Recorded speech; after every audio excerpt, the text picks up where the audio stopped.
So this is blockchain.com again. And what did I want to look at?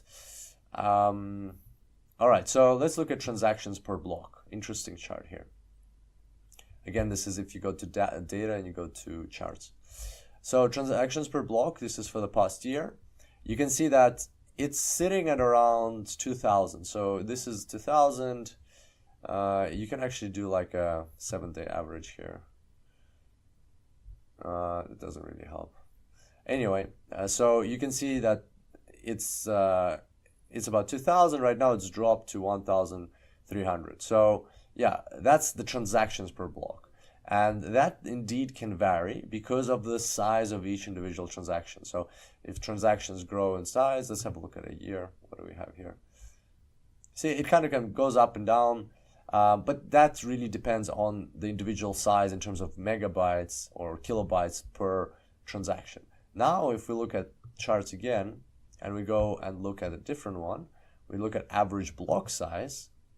See, that should be more or less consistent because the maximum block size is 1 megabyte, like 1 megabyte or so. So you can see it's like 0.05. So more or less all the time, this chart should be around 1 megabyte. So, you know, sometimes things happen, I guess, but it doesn't go like up to 2 megabytes or like, you know, down to consistently half a megabyte. It's always around 1 megabyte.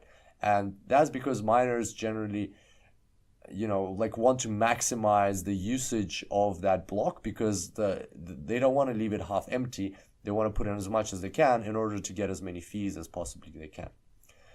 And speaking of fees, here's another interesting chart here, total transaction fees.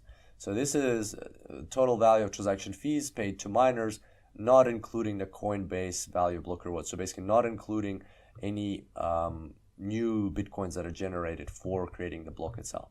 And so you can see here, this is in US dollars, interesting. So you can see here that this is how much miners are actually getting in terms of fees. This is in the past year, they're earning. Wow. You can see here in December 2017, they earned in one day, the miners earned $22 million in fees.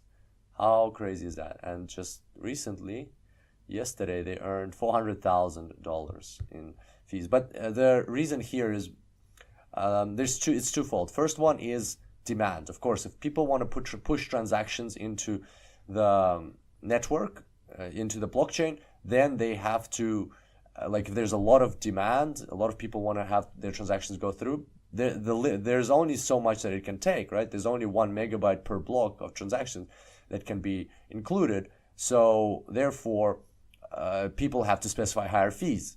You know, like when there's a lot of demand for people putting in their transactions, whoever has the highest, specifies the highest fees wins. So that drives the fees up, right? It's like a supply and demand economy.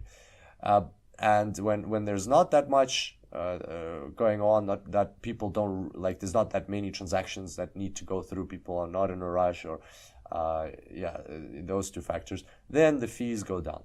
But the other thing is that this is in USD, not in BTC. I'm not sure why they actually did it in USD rather than in BTC, because this is affected by the exchange rate, right? So we know that in December, Bitcoin was like the highest ever, and then kind of dropped off a little bit. I think like Bitcoin was like almost to or around $20,000 per Bitcoin back then. So, you know, like if you convert this back to Bitcoin, it won't be as chaotic. It will be more stable. So that's another thing to keep in mind. So there we go. That's yeah, those are the stats. There's a lot more charts here that can be useful. So have a look around if you haven't yet, and maybe you'll find, you know, this cost of percentage transaction volume, cost per transaction, different charts that you might find interesting. There's some on mempool, but we'll talk more about mempool later on.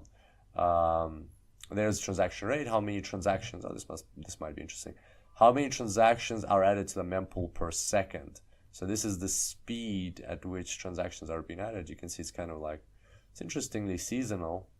Looks like maybe what's this? Not seasonal. This is like, because this is 20. Okay, so this is like this is time of day. You see, like, I think this is the time of day or something like that.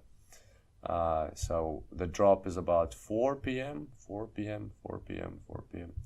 Okay, and also I'm not sure what time, which system time are they using? 21:07, is that my time? Okay, yeah, so it looks like it's my time. So Australia time. Oh, maybe that's the time difference with America, like, because America's like waking up now, I guess. Anyway, so interesting stuff, interesting charts. Have a look around. Another cool thing I wanted to show you is if you go to bdc.com, there's a transaction accelerator. So there's like not mempool, mining pools have these transaction accelerators. Remember we said that your transaction could get stuck. So if that happens, you can go to a transaction accelerator and you put in transaction hash, and then they'll tell you how much it will cost you for them to accelerate your transaction, meaning that here it says that there's a 75% chance that it'll be pushed through within the first hour, and there's a 98% chance within the 4 hours. So it's a common issue, and they actually make money off it, that they're like, we're the mining pool, we have the power to choose which transactions go in first and which transaction go in last. And so we're going to, like, if you want us to prioritize your transaction, then, pay up, basically pay up, and we'll put it through for you. Okay, so that's the transaction accelerator.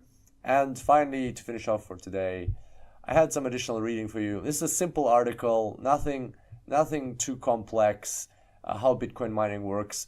But we've already covered off quite a lot of things, and it talks about nodes, solving a puzzle, economics, difficulty. So it's a very short article, but if you want to kind of like recap on your knowledge from a third source and just see if you by now you should be able to understand every single thing in this article. There should be no holes as far as I can see from here. Like, you have all the knowledge to understand this whole article, including what we just discussed today. Miners keep trying, but with a different block configuration. So I wanted to give you this article early on, but then they had this comment in it, and I didn't want it to be confusing. But now you should be able to understand everything. So if you want to try it out, how Bitcoin mining works is on CoinDesk, and the link will be, of course, in the course notes. So just a good way to confirm your knowledge.